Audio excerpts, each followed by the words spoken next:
Liberty Media, Liberty Media, Liberty Media, Liberty Media, bought the two premier motorsports brands, Formula One. Oh, and he wanted to go down the inside. And MotoGP. Oh, no, Marquez has gone down. And that puts the two firmly in the same camp. Did Liberty Media just give up on F1? Well, kinda. They just bought another pinnacle of motorsport, MotoGP. It's basically F1 on two wheels. But this has been met with mostly negative reactions. A lot of people didn't like this move. So, to get to the bottom of this, we're going to discuss what 3 things MotoGP will gain from this takeover, how it affects the future of F1, and what it means for us fans.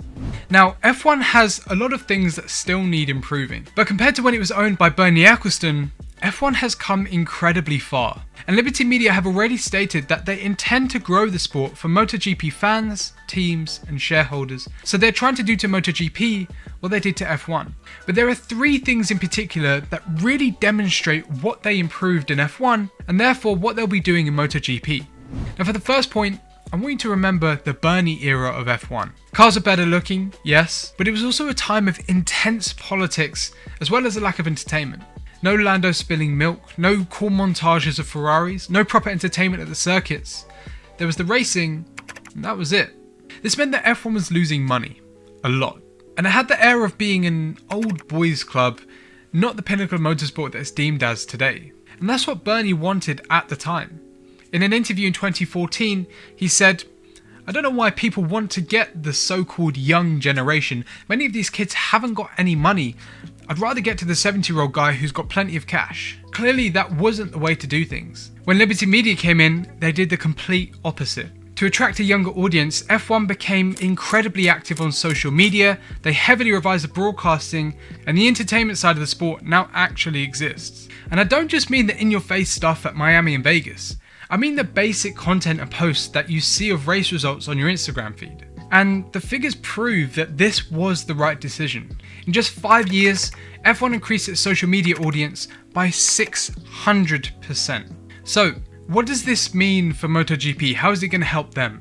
Well, a survey that Dorna, the previous owners of MotoGP, conducted in 2022 found that over 80% of its audience have been watching for over 6 years, which shows that they aren't reaching new fans. Liberty Media transformed F1 and got them a younger audience because of the social media strategies that they used. So they can now use that to get a younger audience into MotoGP as well. Now, the next thing that Liberty Media did is a point of controversy, but really shouldn't be because it's actually not as big a deal as people make it out to be. And people go on and on about how many races there are, but in 2016, the year that Bernie sold F1, there were 21 Grand Prix on the calendar. And we're only at 24 now, so this is really not something to blame Liberty's takeover on. That being said, they have completely transformed every single Grand Prix on the calendar. And it's very easy to overlook if you're watching from home.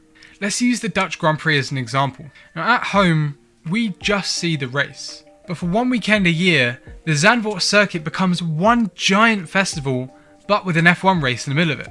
And that's what Liberty changed. It's no longer just about the Grand Prix. It's about being at an event with the headline act being the Grand Prix. So, how will this help MotoGP?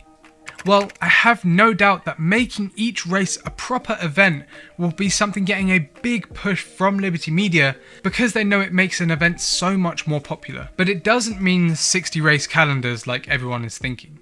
Now the final thing that Liberty Media can change is very low hanging fruit that would instantly make MotoGP much better than it currently is.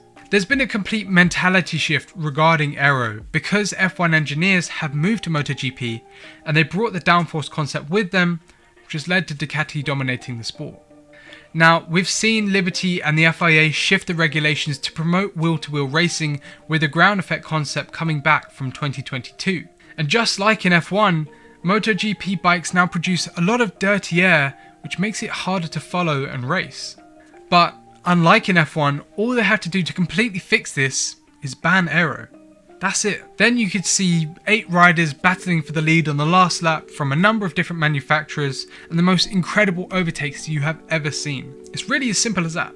And since Liberty Media would want to make the racing as close as possible to make the sport as popular as possible, I'm fairly sure they'd make it happen. It's literally free money for them. So, those are the 3 things that F1 will do for MotoGP. But what does this mean for the future of F1? Well, have you ever heard the term middle child syndrome? It's basically where, because they're no longer the youngest child, they end up getting less attention from their parents. Now, I have a fear that this could happen with F1. There's only so much time in the day, and Liberty Media aren't doubling their workforce in the next 6 months. So that can only mean that attention will become split between F1 and MotoGP. All the big strategy decisions and the long-term thinking could be pushed aside for the new exciting sport that they've just taken over, with all the easy fixes that will make them a load of money really quickly. It's classic shiny object syndrome. Now, we've been lucky enough to see all of the growth in F1 over the past decade, but businesses don't continue to boom like that. They reach a maturity phase. So I think that we could be getting to the point where over the next decade, F1 starts to have less new features than what we've seen. What does all of this mean for us fans? Well, a lot. We'll still have all of the regular rule changes in F1, so F1 won't become ignored and fade out of mainstream, at least not from this. But now we have the added bonus of MotoGP becoming more present, just like F1 is, as well as having better racing and events held at each race weekend.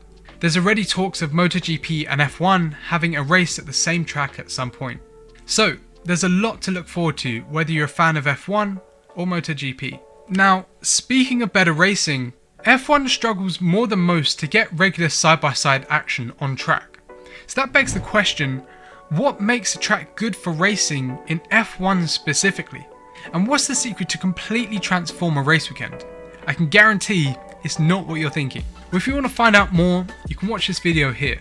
But in the meantime, subscribe so you never miss out on F1 content.